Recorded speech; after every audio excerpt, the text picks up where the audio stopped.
There 5, you go. 6, 7, 8, 9, 10.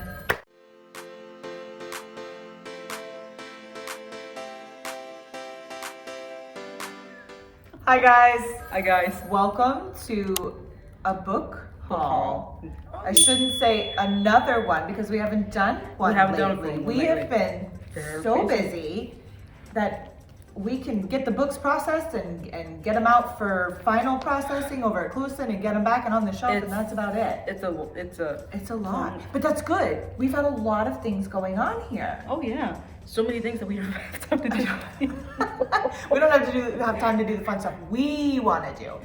Cookie decorating last Thursday was amazing. It was very We had successful. an excellent turnout. The kids had fun. I think the parents had a good time. Everybody was smiling. I mean, you get to decorate a cookie and then eat it. How can you not have fun with that? Right. I mean, I wish I can do that. I should have asked her if we could have some cookies to decorate. We could have had a staff contest. Maybe next time. All right, so let's get started. So we only have 4 books for you today. We'll start with Falling Stars by Fern Michaels. Y'all are for Michaels fans. Yes. So this, Emily Ammerman has always felt at home amid the ski runs and slopes of Snowdrift Summit, the Colorado resort her family has operated for decades. Snow is her element, and she doesn't hesitate when a new client asks her to train him to ski the plunge, one of Colorado's most treacherous runs. But Zach Ryder is no ordinary client. On screen, he's famous for starring as a daring CIA officer who always saves the day. In real life, he's just as handsome and charming as his alter ego, though not everyone is impressed. Some are concerned about what kind of impact these slick showbiz types will have on their town. As for Emily, she's got a secret, and it's one she can't reveal to anyone. Especially not to Zach.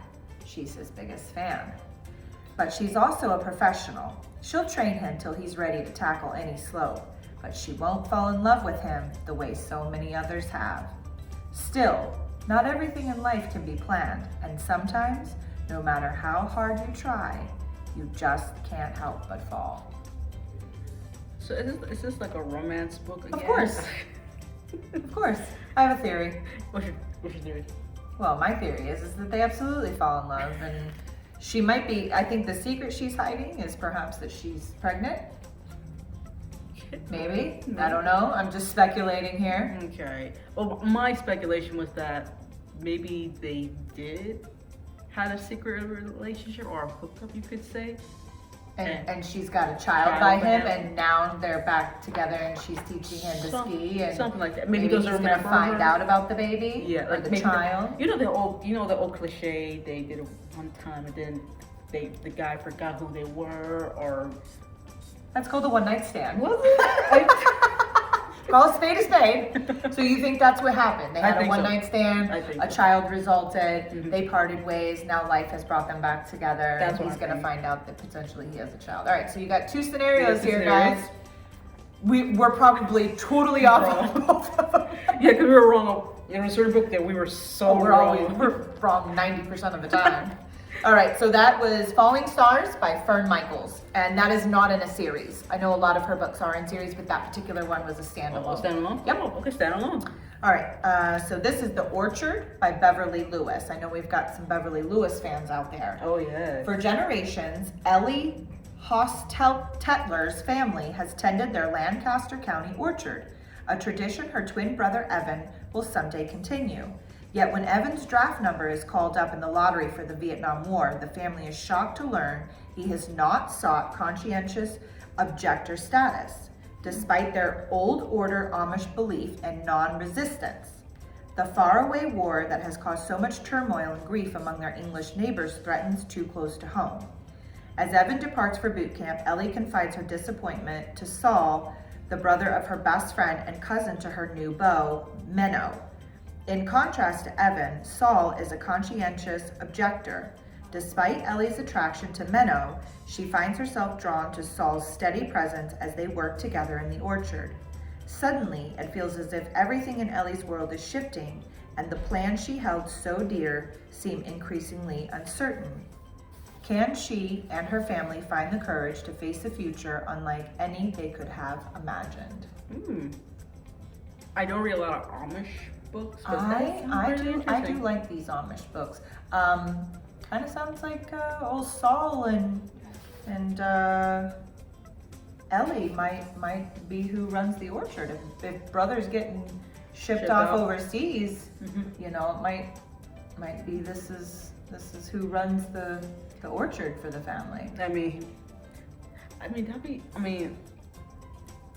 Be quite honest, that'd be interesting. But I think a lot of people would like to read a book that's has a realistic ending, not one of those cheap happy endings. Yeah, and some of her book, you know, a lot of her books kind of involve not a graphic love story, but there's usually love involved. Like just a general love. Yes. Yep. Yeah. So that'd be interesting to see that I think it'd just be interesting to see that if the brothers decide to choose, you know, to go to Vietnam or if he stays and stay, or what do we want to do. But that'd be an interesting book if you guys want to read. Yep. So like I said, I know we got some Beverly Lewis fans out there, so there you go. Here's our new one. All right, so Next in Line is actually the title of the book. So this is Next in Line by Jeffrey Archer. This book is in a series. It's book number 5 in the William Warwick series. Oh yes, the detective. London, 1988. Royal fever sweeps the nation as Britain falls in love with the People's Princess. You know who that is. Which means for Scotland Yard, the focus is on the Elite Royalty Protection Command and its commanding officer. Entrusted with protecting the most famous family on earth, they quite simply have to be the best. A weak link could spell disaster. Detective Chief Inspector William Warwick and his Scotland Yard squad are sent in to investigate the team. Maverick ex-undercover operative Ross Hogan is charged with a very sensitive and unique responsibility. But it soon becomes clear the problems in royalty protection are just the beginning. A renegade organization has the security of the country and the crown in its sights. The only question is, which target is next in line? Ooh, this is gonna be, how do you protect the world's most famous woman? I don't know, that's a good question. That's a very good question. Lock her up in a castle, I suppose, like they did Rapunzel, but Rapunzel wasn't safe, so. No, Rapunzel just I don't out even of jail. know. I don't even know that that's the. I don't know. That's a all right. Very Well, good it sounds question. like William Warwick has his work cut out for him protecting the people's princess. That's gonna be tough. And we haven't even read the book, but it just really depends on the princess' personality. You know, is she gonna be? Is she gonna be one of those? Is she gonna be cooperative? Or is she gonna be one of those rebellion, not afraid, individual that? I think she's gonna be cooperative. You think so? Yeah. I think she's gonna be a little. I think she's gonna be rebellion, and then she's gonna start realizing she needs William Warwick to protect her.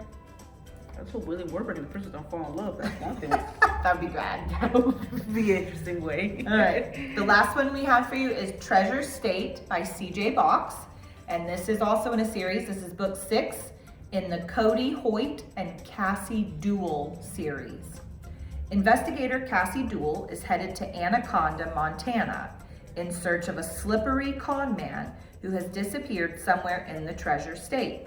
A wealthy California divorcee has accused him of absconding with her entire fortune and wants Cassie to find him and get it back.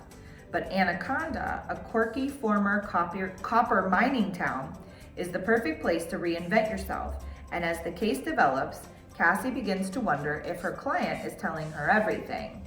Between searching for the con man and investigating rumors of buried treasure somewhere in the vicinity of Anaconda, Cassie has her hands full. No, you sure do, Cass. You sure do.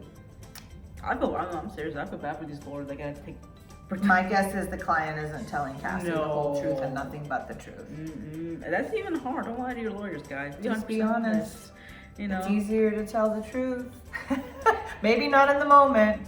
No, but still. But when it's all said and done, the truth usually prevails, whether you admit it or not. So just, especially with detectives, don't mess with detectives. No. Their brains are built to pick things apart. Well, what's the saying? Detectives have to be in the mind of a criminal, so that's what they're going to do.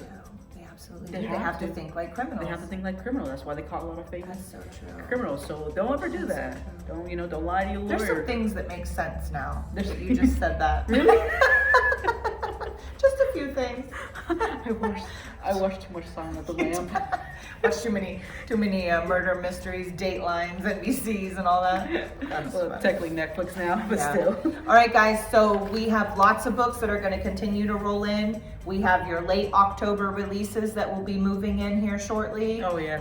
And then I've ordered all of the November new releases, so those will start trickling in. And hopefully things have kind of evened out a little bit now. A little bit now. So hopefully we'll be able to do at least even these short book hauls, 3-4 books, just so you guys know that we're still here. Yeah, we're still here. We're still here. We're still here. For sure. But other than that, guys, I think That's it. All right. Thanks, All right. guys. Have a good day. Have a good day.